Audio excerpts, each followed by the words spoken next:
মিষ্টি আলু খাবো আজকে। কাঁচা না, এটাকে সেদ্ধ করে খাবো। অনেকেই খেয়ে থাকেন, তবে মিষ্টি আলু, এই ভিটামিন সমৃদ্ধ মিষ্টি আলু আমার খুব খুব পছন্দ। এটা পোড়া খেতেও মজা, সিদ্ধ খেতেও মজা। এখন তো মিষ্টি আলুর সিজন, তাই এই মিষ্টি আলুগুলো বাজার থেকে কিনে নিয়েছি।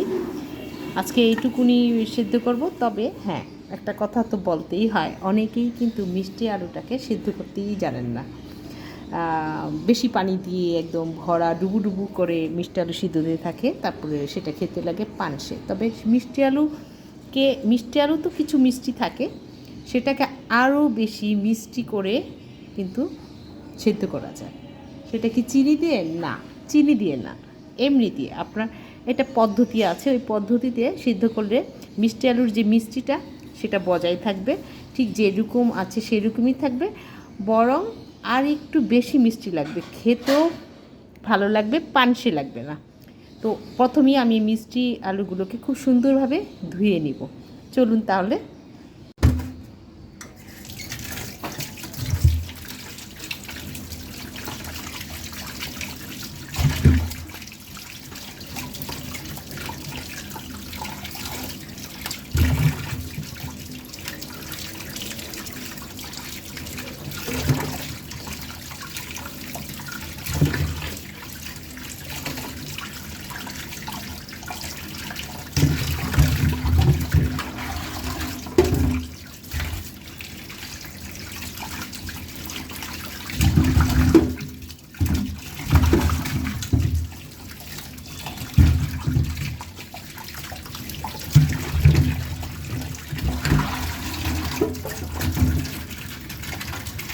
মিষ্টি আলুগুলোকে ধুয়ে নেওয়ার এখন আমি যে কাজটি করব, যেতে কতটা পরিষ্কার করে ধুয়ে নিয়েছি, পরিষ্কার করে কিন্তু ভালো করে ধুয়ে নিতে হবে।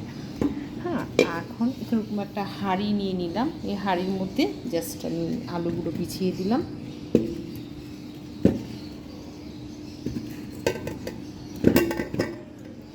এই তো, এখন জাস্ট এখানে হচ্ছে এখন পানি দিব।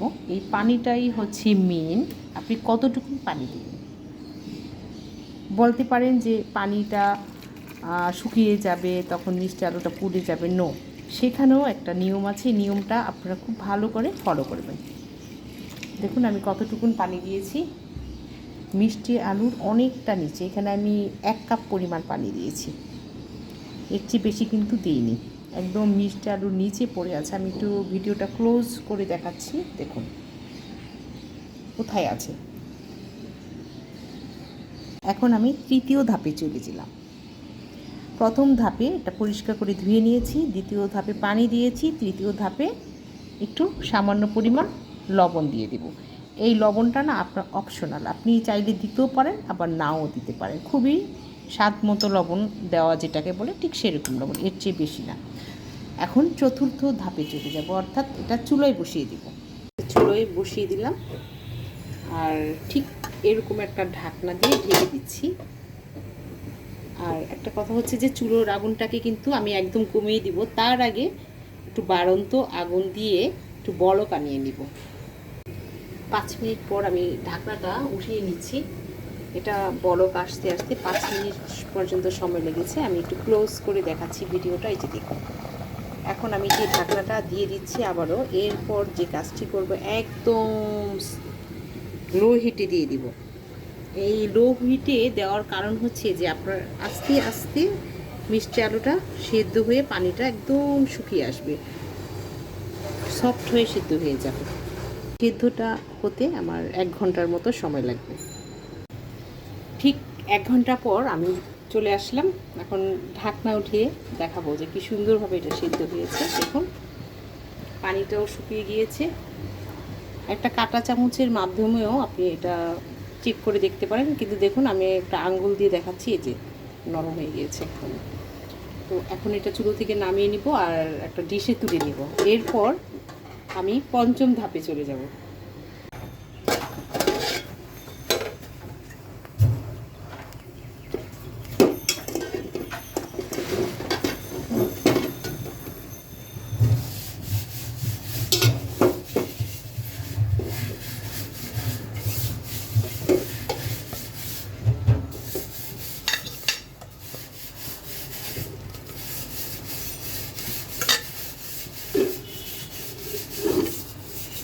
এটা ঠান্ডা হয়ে যাওয়ার পর ফ্রিজে রেখে দিব। ঠান্ডা হলে এটা খেতে ভীষণ মজা লাগে, টেস্টি লাগে। বলতে হচ্ছে যে ঠান্ডা হলে এটা মিষ্টিটা বেড়ে যায়, আরও খেতেও ভালো লাগে।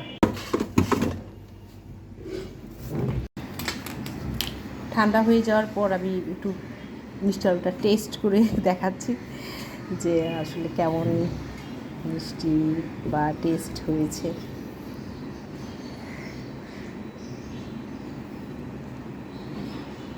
এরকম করে একটু ছিলে নিয়ে দেখাচ্ছি।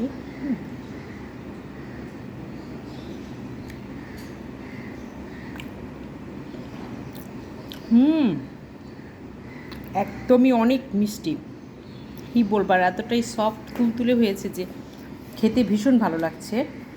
আর এত মিষ্টি যে বলার বাইরে, আমি বলে বোঝাতে পারবো না। তো যাই হোক, আপনারা কিন্তু মিস করবেন না। ঠিক আমি যেভাবে মিষ্টি আলু যে প্রসেসে সিদ্ধ করেছি ঠিক সেইভাবে সিদ্ধ করে খাবেন, দেখবেন ভীষণ মিষ্টি। ও আরেকটা ভালো কথা যেটা হচ্ছে যে আপনারা যদি বাজার থেকে মিষ্টি আলু কিনে আনেন, সেটা কিনে আনার পর আরও 7 দিন বা 5 দিন এটা রেখে দিবেন বাসায়, তাহলে এটা আরও বেশি মিষ্টি হয়। তারপর আপনারা এটাকে আমি যেভাবে যে প্রসেসে সেদ্ধ করে নিয়েছি ঠিক সেইভাবে বয়েল করবেন। ভীষণ ভীষণ মজা আর খুবই পুষ্টি সমৃদ্ধ একটি মিষ্টি আলু। এটা সবসময়ই খাবেন। মিষ্টি আলু তো সারা বছর পাওয়া যায় বাজারে। আমাদের ডাক্তাররা কিন্তু বলে থাকেন যে এটাতে এত ভিটামিন যে আপনারা মিষ্টি আলু খাবেন। তো যাই হোক, আমার এই ভিডিওটি আপনাদের কাছে কেমন লেগেছে সেটি জানিয়ে অবশ্যই আমাকে কমেন্টস করবেন আর অন্যদের সঙ্গে বেশি বেশি করে শেয়ার করবেন। সবাই ভালো থাকবেন, সুস্থ থাকবেন, সুন্দর থাকবেন। আল্লাহ হাফিজ।